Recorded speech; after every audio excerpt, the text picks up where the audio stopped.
Di sudut jalan Jakarta yang ramai, Pak Eko terlihat hanyalah penjual nasi bakar tua yang ramah. Namun di balik senyum, tenangnya tersimpan rahasia mematikan yang bisa meratakan seluruh kota. Ketika sekelompok preman salah memilih mangsa, mereka tidak sadar sedang menggali kuburan mereka sendiri.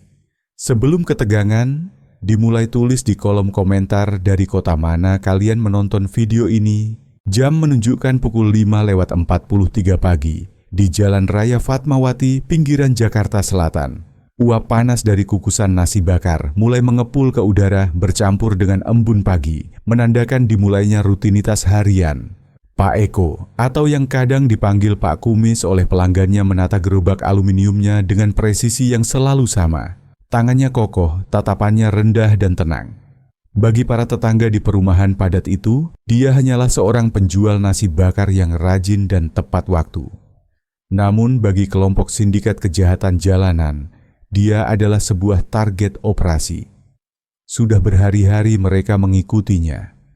Mereka mencatat jam berapa dia keluar rumah, sudut jalan mana yang dia pakai untuk berdagang saat dia menyimpan uang hasil jualan, dan rute jalan tikus yang dia ambil saat pulang. Mereka tidak mengawasinya karena kesalahan, melainkan mereka sedang mengukurnya. Pak Eko merasakan tatapan itu menembus kulitnya.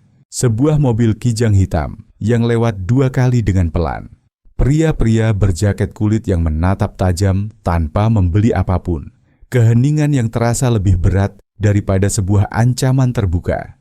Kelompok preman kelas teri ini tidak mengejar bayangan. Ketika mereka mengamati itu, karena mereka yakin telah menemukan mangsa yang empuk. Seorang bapak tua, sebuah gerobak sederhana, tas pinggang kulit berisi uang tunai, sebuah perampokan cepat tanpa suara. Apa yang tidak diketahui oleh orang-orang itu adalah bahwa nama belakang Pak Eko bukanlah nama sembarangan. Bahwa penjual nasi bakar yang berencana mereka rampok adalah adik kandung dari Bang Toro, sang pemimpin bayangan dari sindikat naga hitam, organisasi kriminal paling ditakuti di Nusantara. Selama 25 tahun, Eko berpura-pura keluar dari dunia gelap itu. Dia mengubur masa lalunya dalam-dalam dan memilih hidup kecil serta jujur. Namun di wilayah kekuasaan naga hitam, mengincar adik sang bos besar tanpa mengenalinya bukanlah kesalahan kecil. Itu adalah vonis mati yang tintanya baru saja akan ditulis. Uap hangat beraroma daun pisang terbakar membumbung dari tumpukan nasi bakar yang baru matang. Sementara Pak Eko menata bungkusan-bungkusan itu dengan hati-hati di dalam etalase. Kaca gerobaknya yang sudah mulai berkarat. Jarum jam masjid di kejauhan menunjukkan pukul 5:40 pagi. Dan cahaya matahari pertama mulai menyelinap di antara ruko-ruko beton Jakarta. Di usianya yang sudah 57 tahun, ritual pagi ini sudah menjadi sesuatu yang alami, seperti bernapas. Tangan-tangannya yang kasar karena puluhan tahun bekerja keras bergerak seperti mesin otomatis. Nasi bakar isi ayam suwir pedas di kiri, nasi bakar isi teri Medan di tengah, dan nasi bakar cumi asin di kompartemen paling kecil. Setiap bungkusan dilipat dengan sempurna. Setiap porsi ditakar dengan ketepatan yang hanya bisa didapat dari pengalaman bertahun-tahun.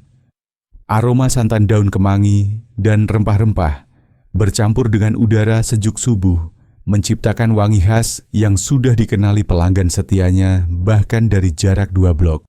Bu Tati, istrinya, sudah bangun sejak pukul 3:30 pagi untuk membantunya melakukan persiapan terakhir. Setelah 28 tahun menikah, gerakan mereka di dapur sempit ukuran 2 kali 3 meter itu adalah sebuah tarian yang selaras. Bu Tati memeriksa suhu air panas untuk menyeduh kopi tubruk jahe, sementara Pak Eko memastikan setiap bungkus nasi memiliki jumlah lauk yang pas. Mereka tidak membutuhkan kata-kata. Tatapan mereka bertemu dan keduanya tahu persis apa yang dibutuhkan pasangannya. Bu Tati berbisik pelan sambil menyerahkan termos berisi kopi panas agar suaminya berhati-hati di perempatan jalan depan. Dia bilang kemarin dia melihat beberapa anak muda yang tidak dikenal mondar-mandir di sana. Pak Eko mengangguk pelan, lalu mencium kening istrinya seperti yang dia lakukan setiap pagi selama 15 tahun terakhir. Sejak mereka memutuskan pindah ke kampung yang tenang ini, di mana tidak ada orang yang bertanya tentang masa lalu siapapun. Gerobak dorong itu berdecit halus saat Pak Eko mendorongnya melewati jalanan aspal yang berlubang. Roda gerobak itu yang sudah dia perbaiki sendiri 3 kali dalam 1 dekade hafal setiap polisi tidur dan setiap genangan air menuju lapak biasanya. Lampu jalanan yang mulai redup memproyeksikan bayangan panjang yang perlahan memendek seiring matahari yang mulai garang. Suara langkah kakinya bergema di keheningan pagi, sesekali diselingi oleh gonggongan anjing liar di kejauhan atau suara motor yang lewat. Jalan Raya Fatmawati adalah wilayahnya sejak tahun 2010. Dia memenangkan tempat itu dengan kesabaran dan kualitas rasa nasi bakarnya. Dia menghadapi persaingan awal dari pedagang lain, sampai akhirnya para pelanggan mulai memilih racikan bumbunya yang khas. Pak Haji Somad, pemilik toko material di seberang jalan, adalah orang pertama yang mengakui kehebatannya. Dia pernah berkata bahwa Pak Eko benar-benar tahu cara membumbui nasi, tidak seperti pedagang lain yang pelit bumbu. Pak Eko memarkir gerobaknya di posisi yang persis sama di bawah rindangnya pohon angsana tua yang memberikan perlindungan dari matahari siang Jakarta yang terik maupun hujan tropis yang tiba-tiba turun. Dia menyalakan kompor kecil untuk menjaga nasi tetap hangat dan membentangkan spanduk kecil yang ditulis tangan oleh Bu Tati, bertuliskan nasi bakar Bu Tati asli gurih. Nama usaha itu menghormati istrinya, meskipun semua orang di kampung itu mengenalnya hanya sebagai tukang nasi bakar Fatmawati. Pelanggan pertamanya mulai berdatangan tidak lama setelah pukul 6 pagi. Bu Ratmi yang bekerja di Pasar Cipete selalu memesan 2 nasi bakar ayam untuk sarapan di angkot. Setelah itu, biasanya datang Mas Dedi mekanik bengkel motor yang selalu memesan nasi bakar teri dengan tambahan sambal terasi. Pertemuan-pertemuan pagi ini singkat namun hangat memberikan makna pada rutinitas hariannya. Saat melayani setiap pembeli, Pak Eko mempertahankan senyum tenang, itu senyum yang telah dia sempurnakan selama bertahun-tahun. Itu adalah senyum yang tidak mengungkapkan apapun tentang luka parut yang dia bawa di jiwanya. Tentang malam-malam tanpa tidur, mengingat masa muda yang penuh kekerasan yang telah dia tinggalkan selamanya. Di sudut pinggiran Jakarta yang damai ini, dia telah membangun kehidupan baru, di mana hal paling berbahaya hanyalah kehabisan nasi sebelum jam 12 siang. Matahari terus naik mewarnai langit, dengan polusi tipis berwarna oranye. Satu hari normal lainnya sedang dimulai dalam hidup Pak Eko. Tanpa dia sadari bahwa 3 pria di dalam sebuah mobil Kijang Innova hitam sudah mencatat setiap gerakannya. Mereka sedang merencanakan untuk mengubah rutinitas tenangnya menjadi mimpi buruk yang akan membangunkan hantu-hantu masa lalu yang dia kira sudah terkubur selamanya. Halo penonton, terima kasih sudah setia mengikuti cerita ini. Jangan lupa tekan tombol subscribe sekarang juga agar kalian tidak ketinggalan kelanjutan kisah yang menegangkan ini. Mari kita kembali ke ceritanya. Riko mengatur kaca spion mobil Kijang Innova hitam itu dan menyalakan rokok mentolnya sambil menatap tajam ke arah bapak tua, penjual nasi bakar itu dari jarak 50 meter. Matanya yang tajam menyipit sedikit saat dia memusatkan seluruh perhatiannya pada target. Di usia 28 tahun, Riko telah mengembangkan tatapan penuh perhitungan yang menjadi ciri khas predator jalanan Jakarta. Apakah benar dia itu pedagang yang punya simpanan miliaran? Tanya Yanto dari kursi penumpang depan sambil membetulkan kacamata hitam murahan yang dia beli di pasar malam. Suaranya terdengar ragu. Dengan logat kental anak pinggiran kota, tempat dia tumbuh besar menjadi tukang parkir liar sebelum kejahatan terorganisir menawarkannya jalan pintas yang lebih menggiurkan. Jangan tertipu oleh penampilan luarnya kawan.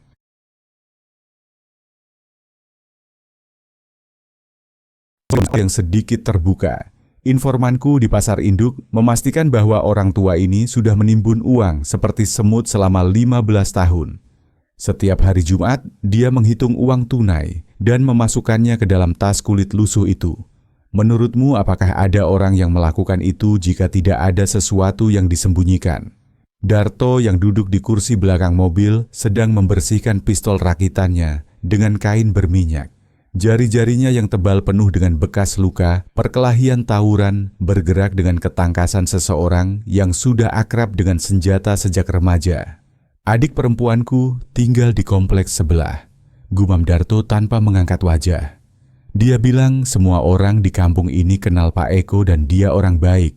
Yakin kita mau cari masalah dengan orang seperti itu.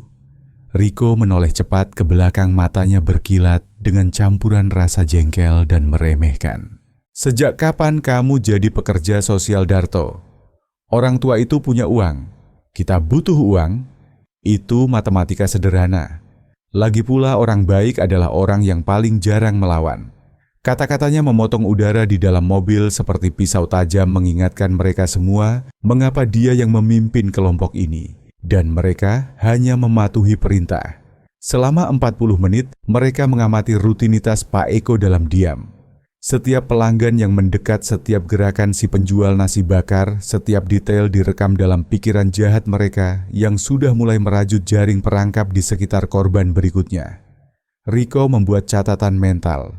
Orang tua itu kidal, jalannya sedikit pincang di kaki kanan. Dia menghitung uang 2 kali sebelum menyimpannya. "Itu dia," bisik Yanto saat Pak Eko mengeluarkan tas pinggang kulit yang sudah usang dan mulai menghitung lembaran uang ribuan dan puluhan ribu yang lecek. 400.000, mungkin 500.000 rupiah itu tidak banyak untuk kerja seharian. Komentarnya mengungkapkan kurangnya pengalaman yang masih melekat padanya. Dia baru 6 bulan bergabung dengan kelompok ini dan belum memiliki insting untuk menilai korban dengan benar.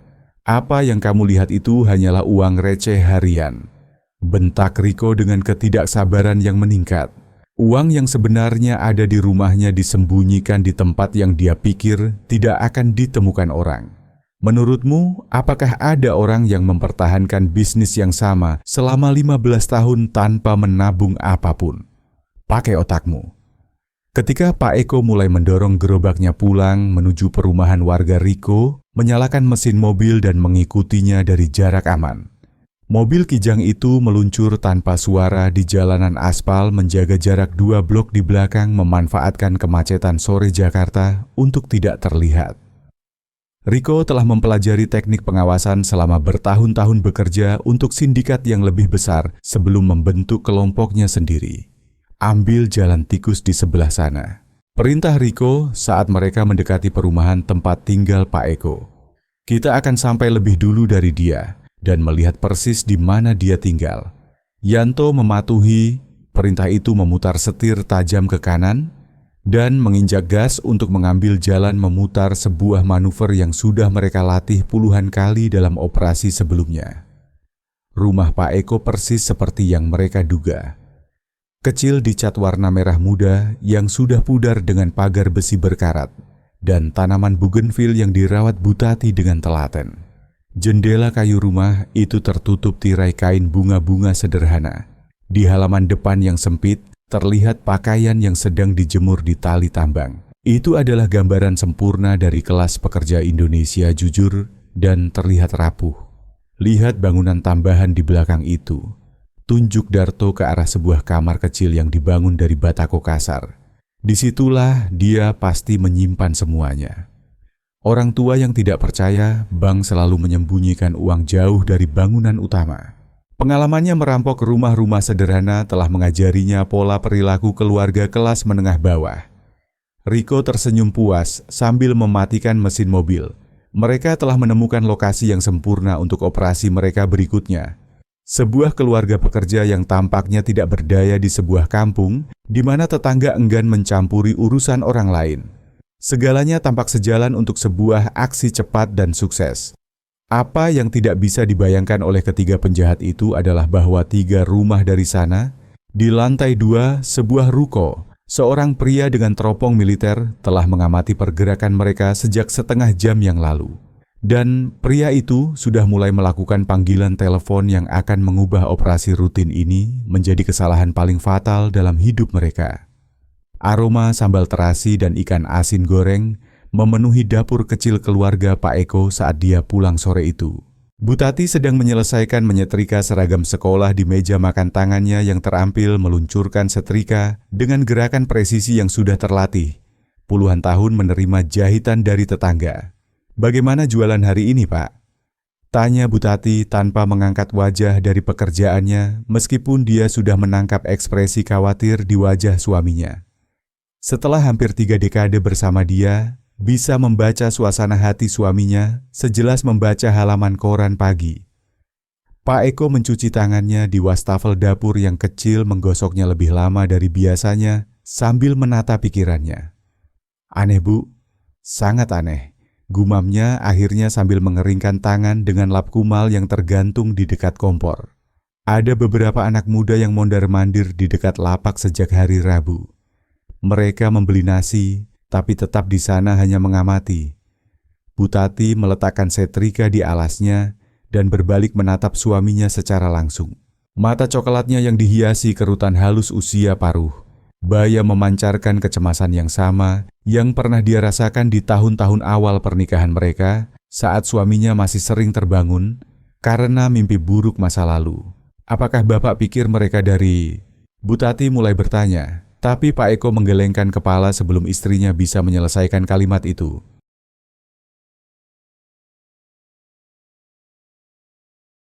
Yang telah ditinggalkan Pak Eko. Jangan pernah menyebut nama mereka secara langsung, jangan pernah memberi mereka kekuatan lebih atas masa kini mereka. "Tidak, Bapak tidak yakin itu mereka," jawabnya meski suaranya tidak terdengar, sepenuhnya yakin. "Mungkin cuma preman kampung biasa, tapi Bapak jadi gelisah, karena mereka seperti mempelajari Bapak." Dia berjalan menuju celengan tanah. Lihat berbentuk ayam, jago tempat mereka menyimpan tabungan darurat, dan menghitung lembaran uang dengan hati-hati sebelum menambahkan keuntungan hari itu. Ketiga anak mereka sedang tidak di rumah, namun akan segera pulang. Rudi 19 tahun sedang kuliah semester akhir. Maya 17 tahun yang bercita-cita jadi perawat. Dan Joko si bungsu 15 tahun yang mewarisi bakat memasak ayahnya. Rumah itu terasa terlalu sunyi tanpa suara mereka terlalu rentan. Malam itu saat mereka makan malam dengan menu ayam kecap dan nasi hangat, Pak Eko tidak bisa berkonsentrasi penuh pada cerita anak-anaknya tentang sekolah. Pikirannya terus kembali ke 3 pria di mobil kijang hitam itu pada tatapan penuh perhitungan mereka, pada cara mereka mencatat setiap langkahnya. "Bapak-bapak sakit?" tanya Maya memecah lamunannya. "Bapak diam saja dari tadi." Gadis itu mewarisi kepekaan ibunya untuk merasakan ketegangan yang tidak terucap di udara. "Bapak cuma capek, Enduk," bohongnya sambil memaksakan senyum. "Minggu ini rasanya panjang sekali." Tapi ketika dia pergi tidur, dia memeriksa 2 kali bahwa pintu depan sudah dikunci ganda dan memastikan jendela memiliki teralis yang kuat, sebuah rutinitas keamanan yang tidak dia praktikkan selama bertahun-tahun. 3 rumah dari sana, Bayu atau yang dikenal dengan kode nama Elang Malam di masa lalunya, menyesuaikan fokus teropongnya dari jendela kamar gelapnya. Di usia 45 tahun, veteran bayangan ini memiliki indera keenam untuk mendeteksi operasi yang direncanakan dengan buruk.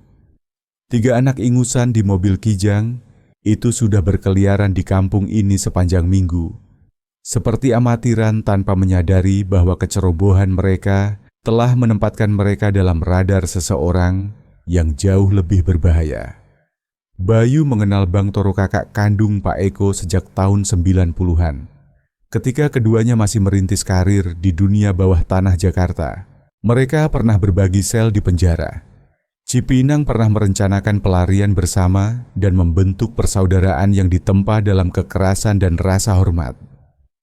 Ketika Bang Toro naik tahta menjadi pemimpin tertinggi naga hitam, dia tidak pernah melupakan saudara-saudara yang menemaninya dari nol. "Dasar bocah-bocah bodoh," gumam Bayu sambil melihat mobil kijang itu kembali parkir di seberang jalan dekat pos ronda yang kosong. "Kalian akan membangunkan raksasa yang bahkan kalian tidak tahu kalau dia ada." Jari-jarinya yang kehilangan satu ruas akibat interogasi masa lalu mengetuk-ngetuk bingkai jendela dengan gugup sambil mempertimbangkan pilihannya. Protokolnya sangat jelas. Segala ancaman terhadap keluarga inti Bang Toro sekecil apapun harus dilaporkan segera ke pusat komando keamanan. Tapi Bayu juga tahu bahwa panggilan telepon yang tidak perlu pernah merenggut nyawa anggota lain yang bertindak berlebihan. Dia memutuskan untuk menunggu sampai dia bisa memastikan niat sebenarnya dari para penyusup itu. Jika mereka hanya merencanakan pencurian biasa terhadap penjual nasi bakar, tidak perlu melibatkan mesin perang sindikat naga hitam. Tapi, jika mereka berani menyentuh sehelai rambut pun dari adik Bang Toro Bayu secara pribadi, akan memastikan saat-saat terakhir mereka di dunia ini dipenuhi dengan penyesalan yang amat sangat. Malam merayap perlahan, menyelimuti pinggiran Jakarta, sementara dua dunia yang sangat berbeda bersiap untuk sebuah benturan yang akan mengubah keseimbangan kekuasaan di jalanan selamanya. Di satu rumah, sebuah keluarga jujur mencoba tidur tanpa tahu mereka berada di pusat badai yang baru saja dimulai. Di rumah lain, seorang pembunuh profesional membersihkan senjatanya sambil menentukan nasib 3 penjahat yang telah melakukan kesalahan dengan memilih target yang salah. Halo penonton! Terima kasih masih setia mengikuti ketegangan cerita ini. Jangan lupa tekan tombol subscribe agar kalian selalu mendapatkan notifikasi cerita terbaru dari kami. Dan tulis di komentar apa yang akan kalian lakukan jika berada di posisi Pak Eko. Mari kita lanjutkan. Hari Sabtu dimulai dengan gerimis tipis yang mengubah jalanan aspal perumahan menjadi cermin basah, memantulkan cahaya lampu jalan yang redup. Pak Eko terbangun sebelum subuh seperti biasa, namun kali ini bukan alarm tubuhnya yang membangunkannya. Dia terbangun karena mimpi buruk yang samar, tapi meninggalkan detak jantung yang memburu di dadanya. Di dapur, sementara Bu Tati menyeduh kopi jahe yang hangat, Pak Eko memeriksa sekali lagi celengan tanah liat di atas lemari es. Rp3.200.000. Itu adalah hasil kerja keras berbulan-bulan. Setiap lembar rupiah didapat dari keringat mendorong gerobak di bawah matahari Jakarta yang menyengat. Itu bukan harta karun, tapi itu adalah jaring pengaman bagi keluarganya untuk biaya sekolah Joko atau jika ada yang sakit mendadak. Tidur Bapak tidak nyenyak ya? Tanya Bu Tati menyadari lingkaran hitam di bawah mata suaminya. Tangan Bu Tati yang lembut membelai pipi kasar Pak Eko sebentar sebelum menyodorkan cangkir kopi favoritnya. Cangkir keramik tua hadiah dari Rudi saat wisuda SMK. Mimpi aneh saja Bu gumam Pak Eko sambil menghirup aroma kopi yang menenangkan. Namun saat dia mengucapkan kata-kata itu, perasaan mendesak tumbuh di dadanya. Seolah-olah ada jerat tak kasat mata yang sedang mengencang di sekitar leher keluarganya, dan hanya dia yang bisa merasakannya. Pagi itu dia memutuskan untuk memasak nasi bakar lebih sedikit dari biasanya. Instingnya yang diasah oleh tahun-tahun bertahan hidup di dunia kelam masa lalu berbisik padanya. Lebih baik waspada daripada mudah ditebak. Jika orang-orang itu benar-benar mengawasinya, perubahan rutinitas mungkin bisa memancing niat asli mereka. Pukul 6.30 pagi. Saat biasanya dia sudah menata gerobak di pinggir jalan, Pak Eko masih di rumah, membantu Joko dengan pekerjaan rumah matematikanya. Remaja 15 tahun itu sedang berjuang dengan persamaan kuadrat keningnya berkerut penuh konsentrasi, sementara ayahnya menjelaskan dengan sabar setiap langkahnya. Lihat nak, kata Pak Eko sambil menunjuk angka-angka itu dengan pensil tumpul. Matematika itu persis seperti meracik bumbu nasi bakar. Semuanya harus dalam takaran yang pas, atau hasilnya akan hancur. Itu adalah caranya menghubungkan ilmu sekolah yang rumit dengan pengalaman hidup sehari-hari. Sementara itu, di dalam mobil Kijang Innova yang parkir 1 blok dari sana, Riko mengecek jam tangannya dengan ketidaksabaran yang memuncak. Sudah jam 7 dan si tua bangka itu belum keluar juga, gerutunya sambil mengetuk-ngetuk setir mobil. Biasanya dia keluar sebelum jam 6:30. Yanto menguap lebar di kursi depan memamerkan gigi kuning akibat terlalu banyak merokok. Mungkin dia sakit bos, atau jangan-jangan dia sudah tahu kita mengawasinya. Komentar itu membuat Darto di kursi belakang menegakkan tubuh tangannya secara refleks, bergerak ke arah pistol rakitan di balik jaketnya. Tidak ada yang tahu apa-apa, bantah Riko dengan kepercayaan diri palsu. Tapi kalau si tua itu mengubah jadwalnya, kita juga ubah rencana kita. Yanto, kamu jalan kaki ke lapaknya cek, apakah dia jualan atau tidak. Kami tunggu di mobil. Ketika akhirnya Pak Eko tiba di tempat mangkalnya pukul 8 lewat 15 gerobaknya terlihat aneh karena isinya sedikit. Dia merasa telanjang di bawah cahaya pagi yang mendung. Setiap orang yang lewat dinilainya dengan curiga. Tumben siang Pak Eko sapa Pak Haji Somad yang menyadari perubahan itu. Kesiangan atau nasinya habis duluan. Pertanyaan ramah tetangga itu membuat Pak Eko sadar bahwa dia terlalu mencolok. Ada masalah kompor di rumah Pak Haji. Bohong. Pak Eko merasakan rasa pahit di lidahnya saat berbohong. Senin besok pasti normal lagi.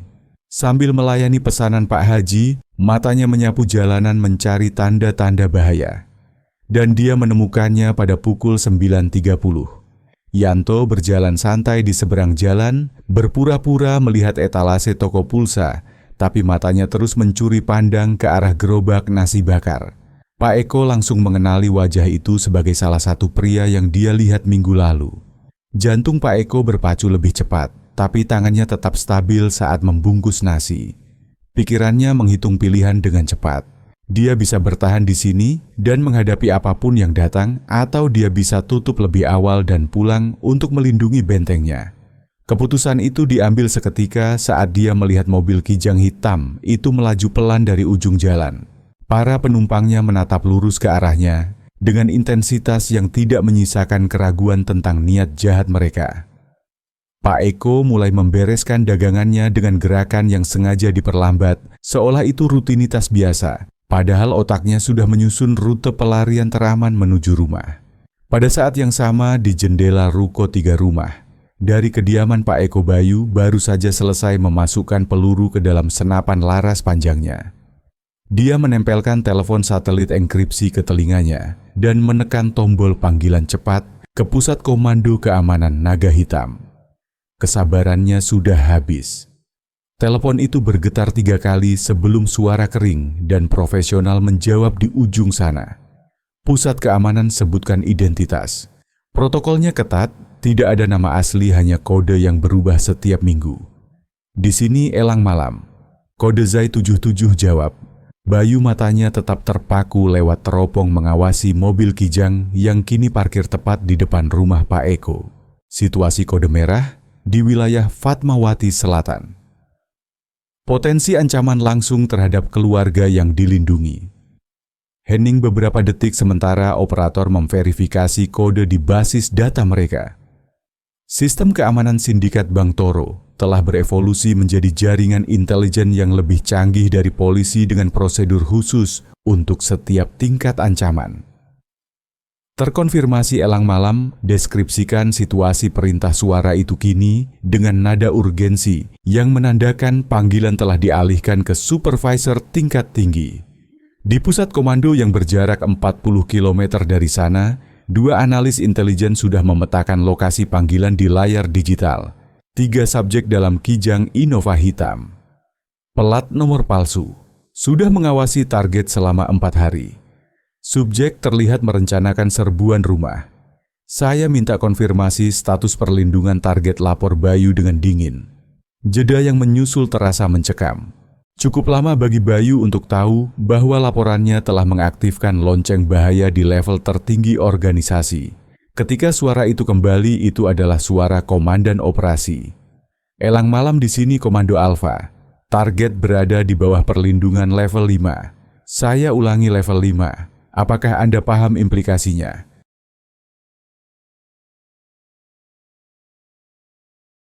Daging Bank Toro. Ancaman terhadap mereka berarti perang total. Dimengerti komando. Subjek sekarang dalam posisi menyerang. Saya minta izin intervensi langsung. Bayu sudah mengokang senapannya, gerakannya halus, seperti dokter bedah yang siap mengoperasi. Negatif untuk intervensi, tunggal jawab Komando Alfa tegas. Pasukan khusus swasta sudah di jalan dengan perintah langsung. Estimasi tiba 12 menit. Tahan posisi dan pantau. Jangan bertindak kecuali ada ancaman nyawa yang tidak bisa dihindari. 12 menit, waktu yang sangat lama dalam sebuah penyergapan. Sementara percakapan itu berlangsung, Pak Eko sudah tiba di depan rumahnya dengan napas terengah-engah. Dia telah mendorong gerobaknya pulang dengan urgensi yang ditahan menghindari lari agar tidak menarik perhatian. "Kok pulang cepat, Pak?" tanya Bu Tati yang sedang menyapu teras. Wajahnya berubah pucat melihat keringat dingin di dahi suaminya. "Masuk, Bu, sekarang," bisik Pak Eko tajam sambil mendorong gerobaknya asal-asalan ke samping pagar. "Kunci pintu. Panggil anak-anak kumpul di ruang tengah. Jangan tanya kenapa." Bu Tati merasakan darahnya menjadi es. Selama 25 tahun dia berdoa agar momen ini tidak pernah datang. Dia berharap masa lalu suaminya tetap terkubur. Tapi melihat mata Pak Eko yang waspada, dia tahu doa itu tidak terkabul. Riko dari dalam mobil Kijang di seberang jalan melihat Pak Eko masuk terburu-buru. Pak tua itu tahu sesuatu geramnya.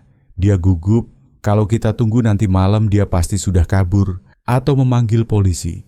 Kita masuk sekarang. Darto dan Yanto mengangguk, adrenalin mulai membanjiri sistem mereka.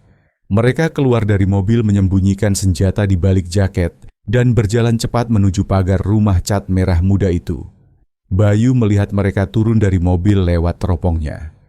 Jarinya menari di atas pelatuk. Komando Alfa lapornya cepat. Subjek melakukan pendekatan ke rumah. Keluarga dalam bahaya langsung. Di mana pasukan bantuan? 2 menit lagi elang malam.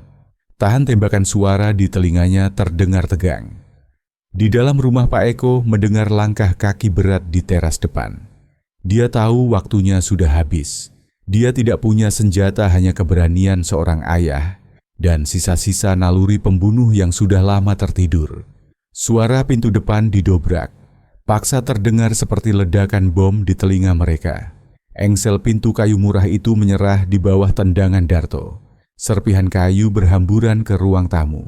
Semuanya tiarap. Teriak Riko menyerbu masuk dengan pistol teracung tinggi. Bu Tati menjerit tertahan langsung, memeluk Maya dan Joko di lantai. Rudi si sulung berdiri kaku dengan wajah pucat pasi, mencoba melindungi ibu dan adik-adiknya. Pak Eko melangkah maju dari arah dapur, kedua tangannya diangkat, wajahnya menunjukkan ketenangan yang menakutkan, ketenangan seseorang yang sudah pernah menatap kematian di masa lalu.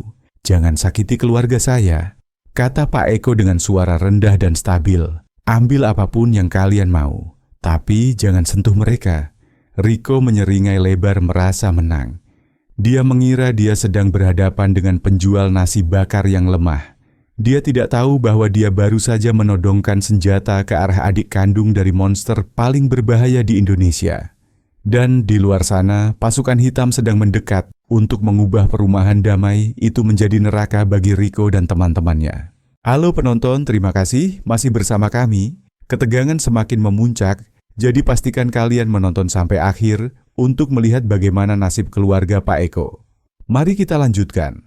Di dalam ruang tamu yang sempit itu, Riko berjalan mondar-mandir dengan gelisah, matanya menyapu seisi ruangan. Dia melihat meja makan dengan taplak bordir buatan tangan, foto-foto wisuda anak-anak di dinding yang catnya mulai mengelupas dan mencium aroma sabun cuci murah yang bercampur dengan bau masakan. Semuanya tampak terlalu sederhana, terlalu biasa. Namun keserakahannya menolak untuk percaya pada apa yang dilihat matanya. "Jangan bohong sama saya, Pak Tua," bentak Riko sambil menempelkan laras pistolnya ke dahi Pak Eko. 15 tahun jualan nasi bakar setiap hari, menghitung uang di pinggir jalan. Kamu pasti punya simpanan ratusan juta. Tidak mungkin cuma recehan di celengan ayam itu. Bu Tati terisak di lantai, tangannya gemetar hebat saat memeluk Maya dan Joko. Dia memohon dengan suara parau, mengatakan bahwa mereka hanyalah orang kecil, orang yang hidup dari hari ke hari dan tidak punya harta yang disembunyikan. Dia memohon agar orang-orang itu mengambil televisi atau motor tua Rudi asalkan anak-anaknya selamat. Namun permohonan itu justru memancing amarah Darto. Preman bertubuh besar itu menendang kaki Rudi, membuat pemuda itu tersungkur ke dinding. "Jangan banyak drama, Bu," teriak Darto kasar. Dia menikmati ketakutan yang terpancar dari wajah keluarga.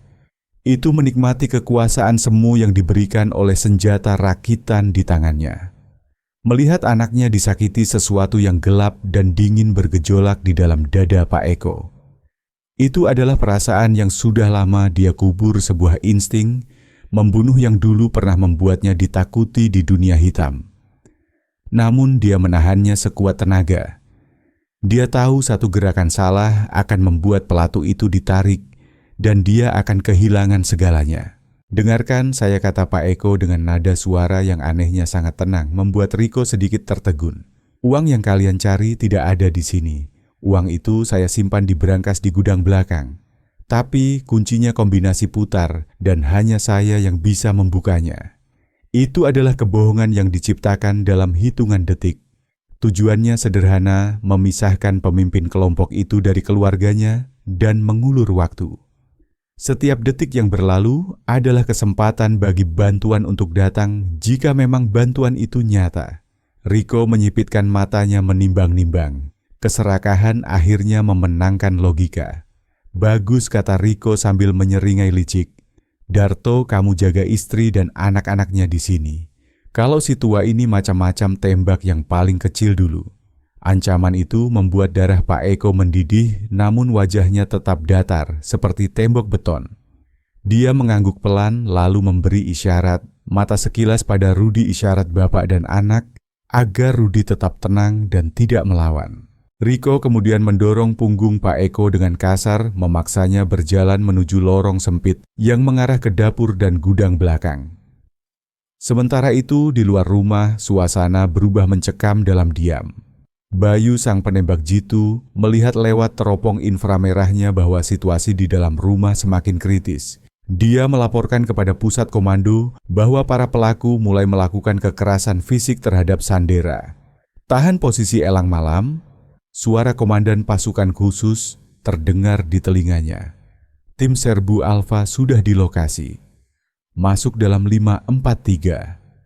Di jalanan depan rumah yang sepi, dua mobil van hitam meluncur tanpa suara dan berhenti mendadak. Pintu-pintu mobil terbuka serentak dan lusinan pria berseragam taktis hitam lengkap dengan rompi anti peluru dan senjata serbu canggih melompat keluar. Mereka bergerak dengan kecepatan dan keheningan yang menakutkan, seperti hantu-hantu yang terlatih untuk perang kota. Komandan bayangan pemimpin operasi itu memberi isyarat tangan. Tim 1 ke pintu depan, tim 2 ke pintu belakang, tim 3 amankan perimeter. Tidak ada suara teriakan, tidak ada sirene polisi. Ini adalah operasi bedah militer yang dilakukan oleh tentara bayaran terbaik milik Sindikat Naga Hitam. Di dalam gudang belakang yang penuh dengan panci kukusan besar dan karung beras, Riko mulai menyadari sesuatu yang salah. Ruangan itu sempit, berdebu dan penuh barang bekas. Tidak ada tanda-tanda lemari besi atau brankas besar di sana. Mana brankasnya, teriak Riko panik sambil menodongkan pistolnya lebih keras ke rusuk Pak Eko. Jangan bilang kamu menipu saya. Pak Eko berbalik perlahan menghadap pemuda itu.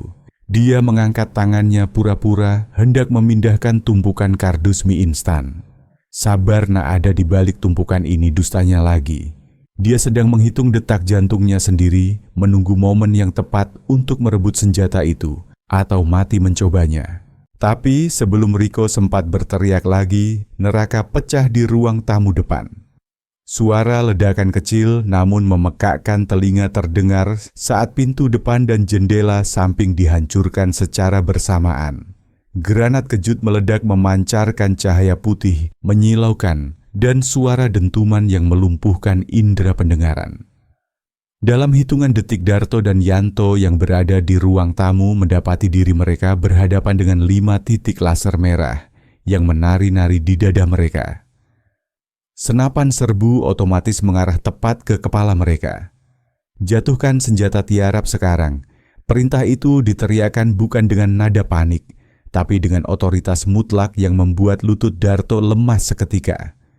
Darto menjatuhkan pistol rakitannya, tangannya gemetar hebat saat dia melihat siapa yang menyerbu masuk.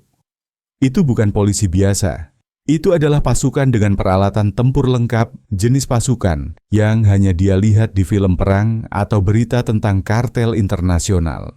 Dalam sekejap Darto dan Yanto sudah dilumpuhkan di lantai, tangan mereka diikat dengan kabel tias plastik yang kuat. Komandan bayangan segera berdiri di depan Butati dan anak-anak menjadi tameng manusia, sementara anggotanya memeriksa kondisi Sandera.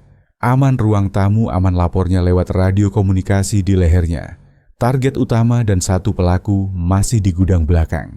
Di gudang belakang, Riko mendengar keributan itu. Wajahnya memucat, matanya liar penuh ketakutan. Insting jalanannya berteriak bahwa dia sudah tamat. Dia tidak tahu siapa yang datang, tapi dia tahu itu bukan polisi patroli biasa. Kepanikan mengambil alih akal sehatnya. Alih-alih menyerah, Riko melakukan kesalahan fatal terakhirnya. Dia menyentak Pak Eko, memiting leher bapak tua itu dengan lengan kirinya dan menempelkan moncong pistol ke pelipis Pak Eko dengan tangan kanannya. Dia menjadikan Pak Eko sebagai perisai hidup. Mundur, teriak Riko dengan suara pecah saat dia melihat bayangan pasukan hitam mulai mendekati pintu gudang. Mundur atau saya ledakkan kepala orang tua ini. Saya serius, saya akan bunuh dia. Pak Eko bisa merasakan laras besi dingin itu menekan kulit kepalanya. Dia juga bisa merasakan jantung Riko yang berdegup kencang seperti burung yang terperangkap. Anehnya, di momen yang seharusnya paling menakutkan dalam hidupnya ini, Pak Eko justru merasa sangat tenang.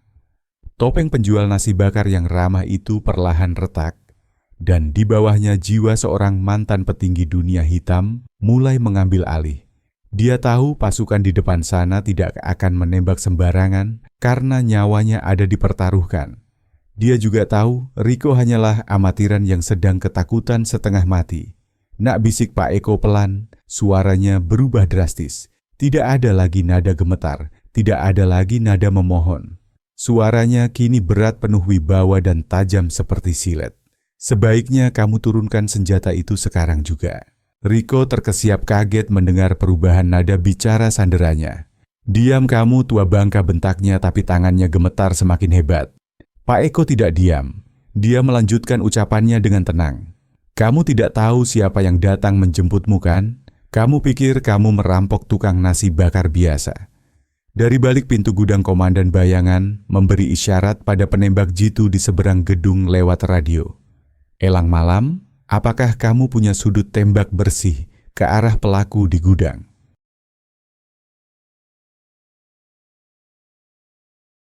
Posisinya di ruko seberang. Target berlindung di balik tubuh Pak Eko. Saya butuh dia geser 10 cm ke kiri untuk tembakan mematikan. Di dalam gudang yang pengap itu, waktu seolah berhenti. Riko terpojok dikepung oleh pasukan elit yang siap membunuhnya sambil menyandera satu-satunya orang yang justru paling ingin dilindungi oleh pasukan tersebut. Dia terjebak dalam perangkap yang dia buat sendiri, tanpa menyadari bahwa orang yang dia sandera adalah kunci dari semua kegilaan ini. Halo penonton, terima kasih masih setia menonton. Jika kalian menikmati cerita yang menegangkan ini, jangan lupa tekan tombol like dan subscribe. Bagikan juga video ini ke teman-teman kalian agar mereka ikut merasakan ketegangannya. Mari kita lanjutkan ke momen puncak dari kisah ini.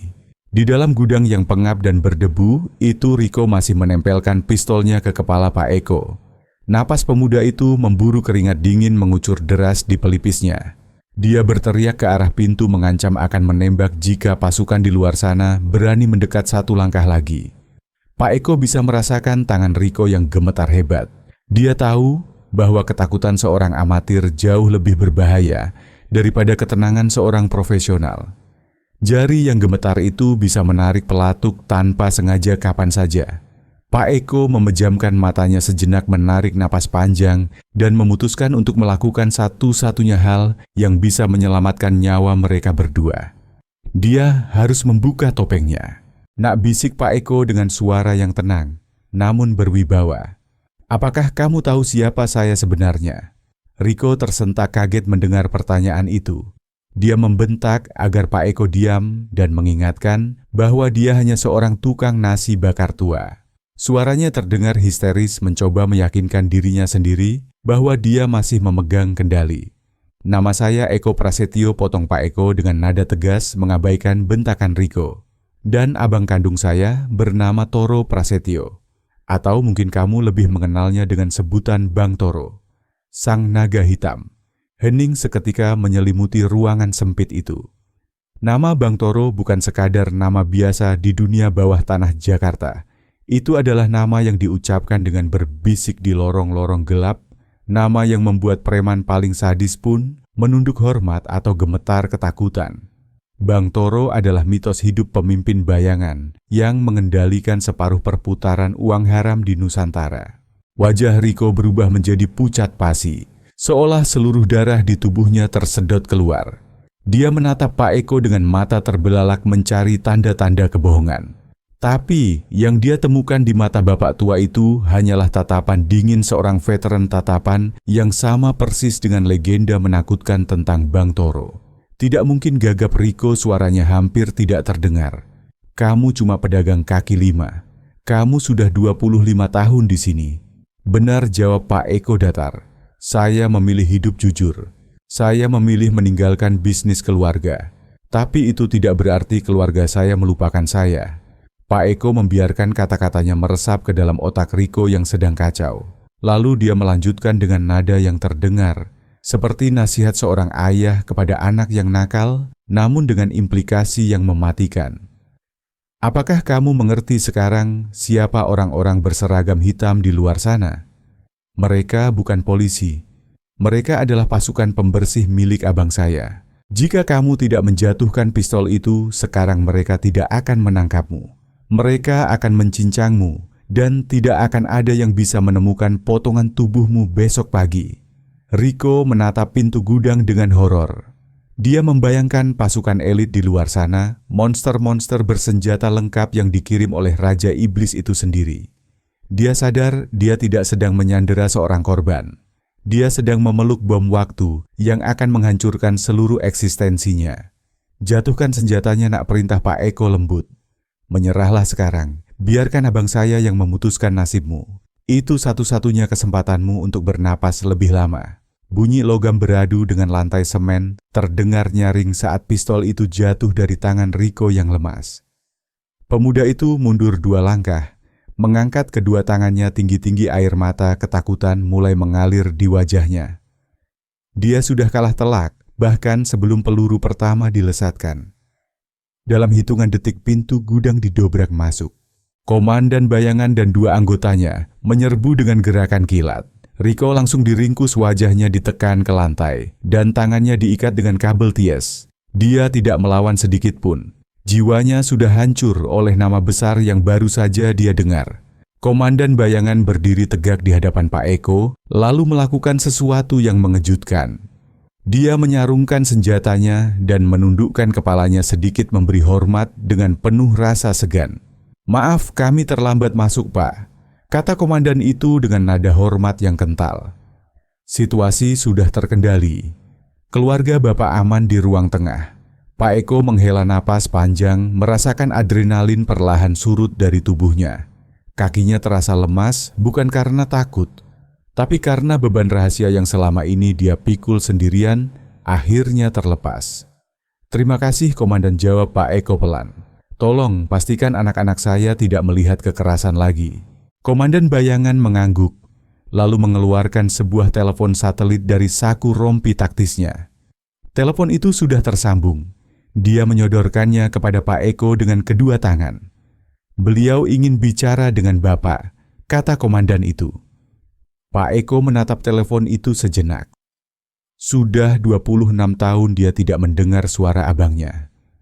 Malam itu, puluhan tahun lalu dia pergi meninggalkan dunia hitam dengan sumpah untuk tidak pernah kembali. Tapi takdir memiliki cara yang lucu untuk memanggil pulang anak-anaknya yang hilang. Dengan tangan yang sedikit gemetar, Pak Eko mengambil telepon itu dan menempelkannya ke telinga. "Halo Mas," sapa Pak Eko menggunakan panggilan akrab masa kecil mereka. Di ujung sana terdengar hembusan napas lega yang berat. Suara yang menjawabnya terdengar dalam serak dan penuh wibawa, namun bergetar oleh emosi yang tertahan. "Eko, apakah kamu baik-baik saja, Dik?" "Saya baik, Mas. Keluarga saya juga selamat," jawab Pak Eko, matanya mulai berkaca-kaca. "Syukurlah," kata Bang Toro, suaranya terdengar seperti badai yang mulai reda. "Dengarkan aku, Eko. Mulai detik ini tidak akan ada lagi yang berani menyentuh sehelai rambut pun dari keluargamu. Aku bersumpah demi makam bapak kita." Pak Eko menunduk menatap lantai gudang yang kotor. Dia tahu sumpah abangnya bukanlah omong kosong. Itu adalah jaminan keamanan paling kuat di negeri ini, tapi juga sebuah rantai yang kembali mengikatnya pada masa lalu. "Mas, saya sudah memilih jalan saya. Saya cuma mau jualan nasi bakar dengan tenang," kata Pak Eko pelan. "Aku tahu dan aku menghormati itu," potong Bang Toro tegas. "Kamu tetaplah Eko yang jujur. Kamu tetaplah adikku yang memilih jalan terang. Tapi biarkan abangmu yang pendosa ini menjagamu dari kegelapan. Jangan tolak perlindunganku lagi." Percakapan itu berlangsung singkat, namun syarat dengan emosi puluhan tahun yang terpendam. Ketika Pak Eko mengembalikan telepon itu kepada komandan, dia merasa seperti seseorang yang baru saja bangun dari tidur panjang. Di ruang tengah, Bu Tati masih memeluk anak-anaknya. Saat Pak Eko keluar dari gudang belakang, diikuti oleh pasukan elit, suasana hening menyambutnya. Riko dan dua temannya sudah diseret keluar lewat pintu belakang, dimasukkan ke dalam mobil van hitam, tanpa suara menuju nasib yang tidak berani dibayangkan oleh siapapun. Rudi, Maya, dan Joko menatap ayah mereka dengan pandangan baru. Tatapan yang bercampur antara rasa lega, bingung, dan sedikit rasa takut. Mereka baru saja melihat pasukan tempur memperlakukan ayah mereka seperti seorang raja. "Bapak," panggil Rudi lirih, suaranya mewakili ribuan pertanyaan di kepala mereka. Siapa bapak sebenarnya? Dan siapa itu Om Toro? Pak Eko berjalan mendekat, lalu berlutut di hadapan keluarganya.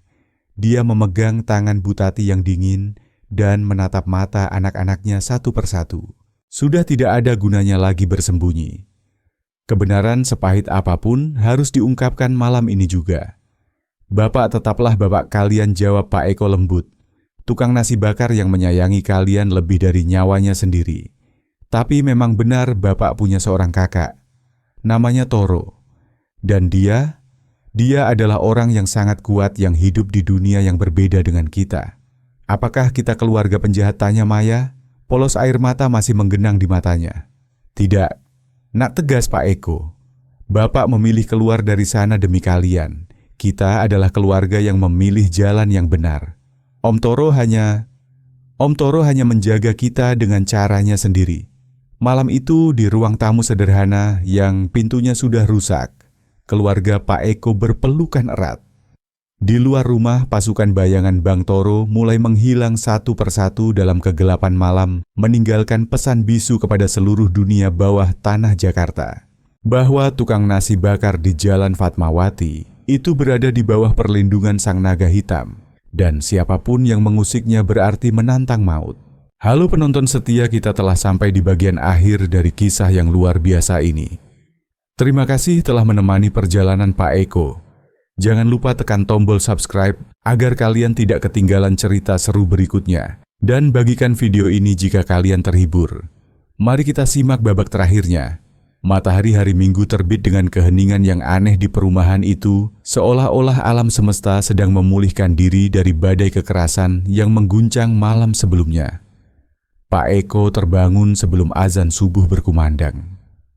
Bukan karena kebiasaan, melainkan karena tidurnya tidak tenang, dipenuhi bayangan masa lalu yang selama ini dia kubur dalam-dalam.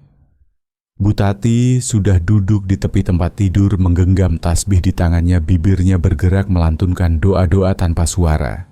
Matanya yang merah dan bengkak menandakan dia menangis semalaman bergulat dengan pertanyaan yang tidak memiliki jawaban mudah. "Bapak tidur nyenyak?" tanya Bu Tati lirih saat merasakan suaminya bangun. Sedikit bohong Pak Eko sambil mendekat untuk memeluk istrinya. Kehangatan tubuh wanita yang telah mendampinginya selama 25 tahun itu menjadi jangkar kewarasannya di dunia yang tiba-tiba berubah miring. "Bagaimana anak-anak, Bu?" Maya menangis sampai larut malam, Pak. Rudi tidak bersuara, tapi ibu dengar dia mondar-mandir di kamarnya sampai pagi. Kalau Joko Bu Tati berhenti sejenak mencari kata yang tepat. Joko bertanya, hal-hal yang ibu tidak tahu cara menjawabnya. Di dapur saat Pak Eko menyeduh kopi dengan tangan yang kini sudah stabil, dia menghadapi kenyataan pahit hari itu. Seharusnya ini hari Minggu yang santai hari untuk pergi ke kondangan atau makan bersama. Tapi hari ini segalanya berbeda. Rudi muncul di dapur sudah berpakaian rapi, dengan tas ransel tersampang di bahunya. Mau kemana nak, tanya Pak Eko menyadari ketegangan di wajah putra sulungnya. Ke rumah teman Pak, mau menginap beberapa hari, jawab Rudi datar tanpa menatap mata ayahnya. Aku butuh waktu untuk berpikir, aku butuh mengerti siapa Bapak sebenarnya. Kata-kata itu menghujam dada Pak Eko lebih tajam dari peluru. Bapak adalah bapakmu, jawabnya sederhana. Bapak adalah orang yang mengajarimu naik sepeda, yang membantumu mengerjakan skripsi, yang bekerja keras setiap hari demi masa depanmu. Itu tidak berubah. Tapi om yang tidak pernah kami kenal itu ternyata bos mafia. Dan pasukan bersenjata semalam datang karena kita keluarga mereka. Apakah itu semua juga nyata? Suara Rudi pecah di akhir kalimat mengungkapkan kebingungan seorang pemuda yang dunianya hancur dalam semalam. Pak Eko mencoba mendekat, tapi Rudi mundur selangkah. Penolakan halus itu melukai hati Pak Eko lebih dalam dari apapun. Biarkan dia sendiri dulu Pak, bisik Bu Tati dari ambang pintu dapur. Dia butuh waktu mencerna semua ini. Ketika Rudi pergi, Maya dan Joko muncul perlahan bergerak hati-hati. Seperti korban selamat dari bencana alam. Joko yang biasanya cerewet di pagi hari, kini diam seribu bahasa. Sambil mengaduk sereal sarapannya, matanya menatap ayahnya dengan campuran rasa ingin tahu dan waspada. Pak, kata Maya akhirnya memecah kesunyian. Teman-teman di kampus pasti bertanya soal kejadian semalam. Tetangga melihat mobil-mobil hitam itu, melihat pasukan bersenjata. Kita harus bilang, apa sama mereka? Itu adalah pertanyaan yang paling ditakuti Pak Eko. Di kampung padat penduduk seperti ini, gosip menyebar lebih cepat dari api. Kejadian semalam tidak mungkin disembunyikan. Kita bilang yang sejujurnya, tapi tidak semuanya, jawab Pak Eko setelah berpikir sejenak. Bilang saja ada perampok yang mau masuk, tapi polisi khusus salah alamat dan menggerebek mereka di sini. Dan kalau mereka tanya siapa pasukan hitam yang menyelamatkan kita, desak Maya. Bilang saja itu Densus atau reserse, bohong Pak Eko lagi.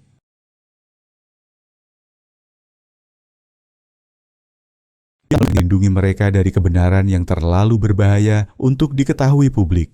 Telepon rumah berdering memotong percakapan tegang itu.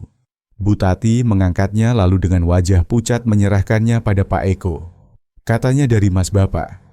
Pak Eko mengambil gagang telepon, merasakan tatapan seluruh keluarganya tertuju padanya seperti lampu sorot. Halo Mas, selamat pagi. Halo Dik, bagaimana keadaan kalian? Suara Bang Toro terdengar. Normal, mengejutkan, seolah ini hanyalah telepon rutin antar saudara yang sering mengobrol. Bingung Mas, jawab Pak Eko jujur. Anak-anak ketakutan. Istriku cemas. Rasanya semuanya asing. Itu tidak bisa dihindari Eko. Setelah apa yang terjadi, mereka berhak tahu kebenarannya. Bang Toro memberi jeda sejenak. Kamu menyesal sudah membuka identitasmu. Pak Eko menatap keluarganya yang berkumpul di meja makan. Tidak, jawabnya tegas. Itu satu-satunya cara menyelamatkan mereka saat itu. Tapi sekarang aku harus hidup dengan akibatnya. Akibatnya adalah kamu tidak perlu lagi khawatir soal keamanan keluargamu seumur hidupmu, kata Bang Toro dengan nada besi. Dan kalau kamu butuh apapun, aku ada di sini. Ketika telepon ditutup, Pak Eko duduk kembali dan menceritakan persis apa yang dikatakan abangnya. Sudah saatnya membangun kembali kepercayaan keluarga di atas pondasi kejujuran mutlak, tidak peduli seberapa menyakitkan prosesnya. 3 minggu setelah malam yang mengubah segalanya, itu Pak Eko sudah kembali ke sudut jalan biasa mengipasi bara api untuk nasi bakarnya. Rutinitas telah kembali, tapi dengan nuansa yang berbeda. Pelanggan setia mulai berdatangan lagi, meski beberapa menatapnya dengan rasa hormat baru yang canggung. Pak Haji Somad mendekat seperti biasa, tapi kali ini dia berlama-lama setelah membeli nasi bakar isian ayam. Pak Eko, katanya pelan. Saya tidak tahu persis apa yang terjadi malam itu, tapi saya bersyukur Bapak dan keluarga selamat. Kampung ini akan terasa sepi tanpa nasi bakar Bapak. Terima kasih Pak Haji, jawab Pak Eko, merasakan ketulusan tetangganya itu. Hidup harus terus berjalan kan? Rudi sudah kembali ke rumah setelah 5 hari menenangkan diri. Percakapan antara ayah dan anak itu masih kaku seperti berjalan di atas kaca pecah. Namun Joko justru beradaptasi dengan cepat. Dengan kepolosan remaja 15 tahun, dia malah bertanya, apakah Om Toro akan pernah datang berkunjung? Bapak tidak tahu. Nak jawab Pak Eko jujur. Dunia kita sekarang berbeda. Tapi mengetahui dia ada di sana menjaga kita, itu sudah cukup. Pagi itu saat menghitung uang, kembalian Pak Eko menyadari kehadiran seorang pemuda yang membaca koran di halte bus seberang jalan. Pemuda itu tidak terlihat mengancam, tapi mata Pak Eko yang terlatih mengenali bahasa tubuh seorang pengawas profesional. Perlindungan yang dijanjikan Bang Toro ternyata nyata. Wajah-wajah pengawas itu berganti setiap hari. Tukang parkir baru di minimarket, tukang ojek yang mangkal terlalu lama, atau teknisi listrik yang memperbaiki tiang di ujung jalan. Apa Bapak tidak risih? Tanya Bu Tati suatu malam saat Pak Eko menceritakan hal itu. Seharusnya risih Bu jawabnya sambil tersenyum tipis. Tapi jujur saja, Bapak tidur lebih nyenyak sekarang karena tahu ada malaikat penjaga meski malaikatnya berwajah preman. Sore itu ponsel Pak Eko bergetar. Sebuah pesan singkat masuk dari nomor tidak dikenal. Isinya pendek. Semoga semuanya aman, Dik. Aku selalu ada. Itu adalah kontak langsung pertama dari Bang Toro. Pak Eko tidak langsung membalas. Dia butuh waktu merangkai kata untuk hubungan persaudaraan yang baru ini. Malamnya setelah makan malam, barulah dia membalas. Terima kasih sudah menjaga kami, Mas. Keluarga sehat. Salam dari adikmu. 6 bulan kemudian di pagi yang cerah saat musim kemarau mulai menyapa Jakarta, Pak Eko sedang sibuk melayani pembeli ketika dia melihat sosok yang dikenalnya mendekat. Rudi berjalan ke arah gerobak membawa 2 gelas es kopi susu dan senyum yang sudah lama hilang. Boleh aku bantu? Pak tanya putra sulungnya sambil meletakkan kopi di atas meja lipat gerobak. Pertanyaan sederhana itu bermakna segalanya. Itu adalah tanda perdamaian, tanda bahwa jembatan yang runtuh telah dibangun kembali.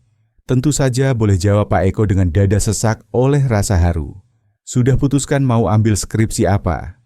Manajemen bisnis, Pak, jawab Rudi sambil membungkus nasi dengan cekatan.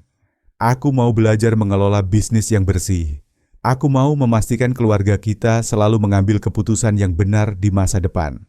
Pak Eko tersenyum bangga. Putranya telah memilih untuk menghormati jalan kejujuran yang dia rintis. Saat ayah dan anak itu bekerja berdampingan, sebuah mobil SUV hitam mengkilap perlahan menepi dan berhenti di pinggir jalan sedikit menjauh dari keramaian. Kaca jendelanya gelap, tidak tembus pandang. Itu dia ya, Pak, tanya Rudi mengikuti arah pandang ayahnya. Sepertinya begitu, jawab Pak Eko sambil mengelap tangannya ke celemek.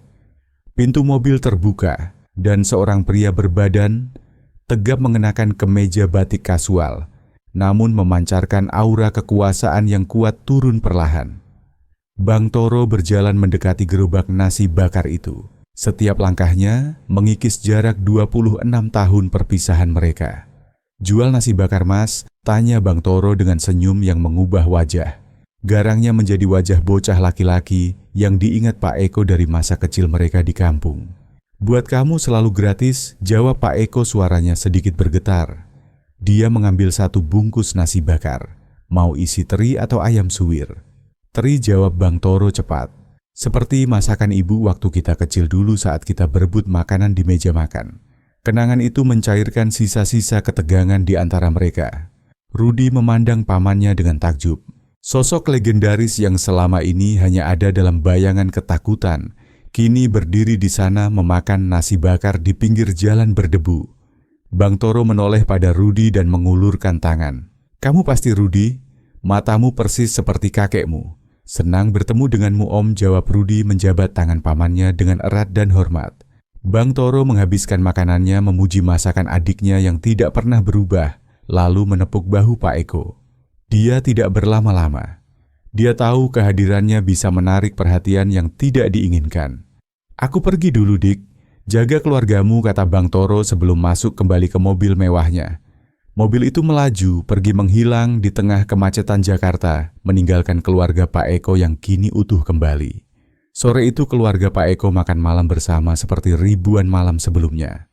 Tapi kali ini tidak ada lagi rahasia di antara mereka. Mereka dipersatukan oleh kebenaran dan diperkuat oleh cinta yang telah bertahan melewati badai terbesar dalam hidup mereka. Dari gerobak sederhana di pinggir jalan Fatmawati, itu kita belajar satu hal yang sangat penting tentang arti kekuatan yang sesungguhnya. Seringkali dunia ini mengukur kesuksesan dari seberapa banyak uang yang kita miliki, atau seberapa besar kekuasaan yang kita genggam, seperti yang dimiliki oleh Bang Toro. Namun Pak Eko mengajarkan kita bahwa keberanian terbesar bukanlah tentang memegang senjata atau memerintah pasukan bayangan. Keberanian sejati adalah kemampuan untuk memilih jalan yang sunyi dan jujur meskipun kita tahu kita bisa memiliki segalanya dengan cara yang kotor.